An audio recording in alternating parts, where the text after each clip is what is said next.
ডান পাশে একদম page borders লেখা আছে, ঠিক এখানে আমরা ক্লিক করব। এখানে দেখেন আমাদের হচ্ছে এই যে আর্ট লেখা আছে, ঠিক এই যে অ্যারোটা দেখতে পাচ্ছি, এখানে যদি ক্লিক করি এখানে অনেক ধরনের হচ্ছে পেজ বর্ডার আছে। আমি অন্য একটা বর্ডার দিয়ে এটাকে সিলেক্ট করে জাস্ট ওকে দিয়ে দিলাম।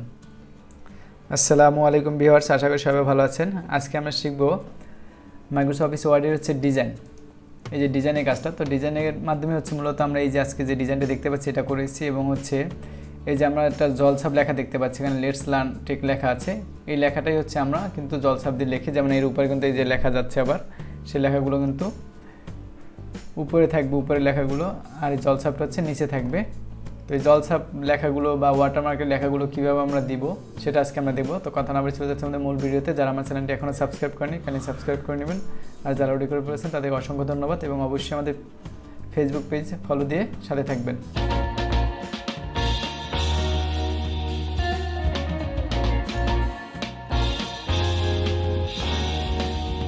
তো সর্বপ্রথম আমরা চলে আসলাম এই যে ডিজাইন আসার পরে এই যে সাইডের যে বর্ডারগুলো এটা কীভাবে দিব, সেক্ষেত্রে আসতে হবে আমাদের এই যে ডান পাশে একদম পেজ বর্ডার্স লেখা আছে, ঠিক এখানে আমরা ক্লিক করব। এখানে দেখেন আমাদের হচ্ছে এই যে আর্ট লেখা আছে, ঠিক এই যে অ্যারোটা দেখতে পাচ্ছি, এখানে যদি ক্লিক করি এখানে অনেক ধরনের হচ্ছে পেজ বর্ডার আছে। আমি অন্য একটা বর্ডার দিয়ে এটাকে সিলেক্ট করে জাস্ট ওকে দিয়ে দিলাম। দেখেন এখন কিন্তু আমার পেজ বর্ডারটা চেঞ্জ হয়ে গেছে। একইভাবে যদি আমি আমার এই পেজ বর্ডার আসি এখানে, তারপরে এই যে আর্টে আসি, এখানে আরও অনেকগুলো আছে, আপনারা এইভাবে বাছাই করে দেখবেন, যেটা ভালো লাগে সেটা সিলেক্ট করে জাস্ট ওকে দিয়ে দিবেন, যে চলে আসছে। এখন যদি মনে হচ্ছে যে না আমি এটা চাচ্ছি না, তাহলে একইভাবে পেজ বর্ডার্সে ক্লিক করব, এই যে আর্ট লেখা, তারপরে এই যে অ্যারো আছে এখানে ক্লিক করব। আমি এই স্ক্রল বারটা উপরে উঠাই নিই, তারপরে এই যে নান লেখা আছে, যদি না চাই জাস্ট নান সিলেক্ট করে দিব, তারপর হচ্ছে ওকে দিব। এখন দেখেন ওইটা কিন্তু চলে গেছে, এবং সাইডে একটা বর্ডার দাগ চলে আসছে। এটাকে রিমুভ করার জন্য আমাকে এই যে পেজ বর্ডার আসতে হবে। এখানে এই যে বক্স আসছে বা 3D আকারে কয়েকটা হচ্ছে এখানে এই যে পেজ বর্ডার লাইন দেওয়া যায়। তো এই বক্সটা যদি আমি না চাই তাহলে নান সিলেক্ট করে জাস্ট ওকে দিয়ে দিব, তাহলে কিন্তু চলে গেছে। অনেক সময় শুধু আমরা এই সাইডের বক্স দিতে চাই, সেটা দিতে চাইলে ঠিক এই পেজ বর্ডারসে আসবো, তারপর হচ্ছে এখান থেকে কোনো একটা বক্স সিলেক্ট করে আমি যেটা পিটি বা স্টাইল চেঞ্জ করে দিতে চাই, এই যেখানে দেখেন মোটা আছে বা ডাবল দাগ আছে, যেটা ভালো লাগে সেটা সিলেক্ট করে ওকে দিব, চলে আসছে। আর না চাইলে একইভাবে এখানে আসবো, এই নান সিলেক্ট করে জাস্ট ওকে দিয়ে দিব। তাহলে এই যে সাইডের যে বর্ডারের কাজটা এটা বুঝতে পারলাম আমরা। আমি একটা বর্ডার দিয়ে রাখি, এখন এটা দিয়ে দিচ্ছি। আচ্ছা, এখন হচ্ছে আমরা দেখবো এই যে জলছাপটা যে আমি দিয়েছি, জলছাপটা আমরা কীভাবে লিখেছি। আমি চাইলে এখানে কোনো একটা পিকচারও অ্যাড করে দিতে পারতাম জলছাপ, তার উপরে হচ্ছে লেখা থাকবে। তো এই যে ওয়াটারমার্ক যে লেখাটা দেখতে পাচ্ছি, ঠিক এখানে আমরা ক্লিক করব। এখান থেকে কয়েকটা ফরম্যাট আছে, তো আমি বর্তমানে যেটা আছে এটাকে আমি রিমুভ করে দিই আগে।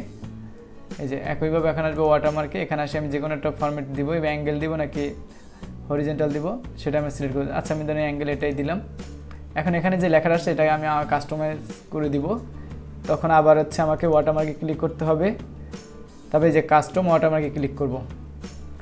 এখন এই যে টেক্সট বরাবর যে লেখাটা আছে কনফিডেন্সিয়াল, এই লেখাটা আমি হচ্ছে মুছে যে লেখাটা দিতে চাইছি সেটাকে লিখে দিব।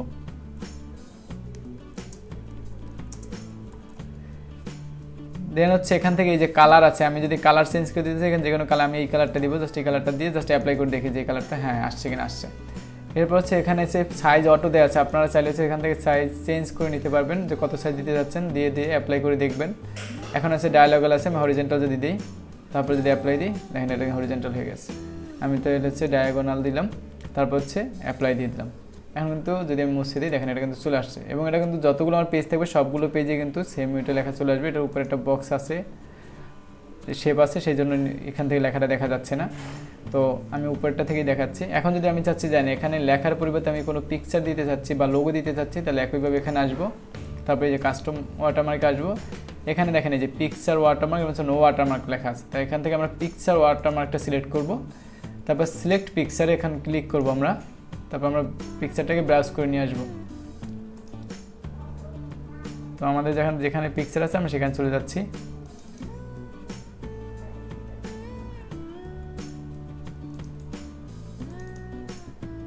আচ্ছা, আমি ধরেন এই লোগোটা দিতে চাচ্ছি, আমি লোগোটাকে সিলেক্ট করে জাস্ট ইনসার্ট দিয়ে দিলাম, তারপর হচ্ছে অ্যাপ্লাই দিয়ে দিই।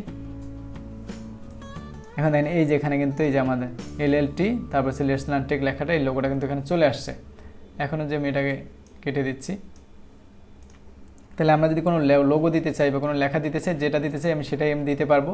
তার উপরে আমাদের হচ্ছে লেখাগুলো থাকবে, ওটা হালকা ওয়াটারমার্ক জলছাপ যেটাই বলি সেই আকারে থাকবে।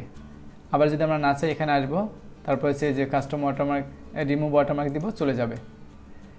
এরপর আমি আবার এটা একটু ওই লেটস লার্ন টেক ওইটারে নিয়ে আসি। আচ্ছা, এটা আছে। এখন যদি আমরা হচ্ছে এটাকে পেজ কোনো কালার দিতে চাই, এখন কিন্তু সাদা আছে, আমরা বিভিন্ন সময় পেজ কালার যদি করতে চাই, এখান থেকে কোনো একটা কালার আমি দিই। এখানে এই যে একটা পুরো পেজটা কিন্তু কালার হয়ে গেছে। তো আমি এখান থেকে যদি আবার আসি, অনেক সময় কিছু কালার দিলে দেখা যাচ্ছে লেখাটা হচ্ছে পুরোটাই মুছে যাবে, মানে অ্যাডজাস্ট হয়ে যাবে ওর সাথে, তেমন বোঝা যাবে না। এই জন্য হচ্ছে আপনার লেখার সাথে সমন্বয় রেখে তারপর হচ্ছে কালারগুলোকে আপনি ম্যাচ করে নেবেন, যে কোনটা আপনার ভালো লাগে বা কোনটা দিলে অ্যাডজাস্ট হবে। আচ্ছা, আমি ধরেন এটা রাখলাম। এই সবগুলো পেজে কিন্তু আমার কালার হয়ে যাবে। এখন যদি আমি কোনো কালার প্রিন্টার থেকে প্রিন্ট করি, তাহলে আমার এগুলো কিন্তু সেরকম কালারফুল চলে আসবে। তাহলে আশা করি ওয়াটারমার্ক, পেজ কালার, তারপর হচ্ছে পেজ বর্ডার্সের কাজগুলো আমরা শিখতে পারলাম। তো এভাবে আপনার একটা অ্যাপ্লাই করে দেখেন। যদি কারো কোথাও বুঝতে অসুবিধা হয় তাহলে অবশ্যই আমাদেরকে কমেন্টে জানাবেন। তো আজকে এই পর্যন্ত, সবাইকে অসংখ্য ধন্যবাদ। আসসালামু আলাইকুম।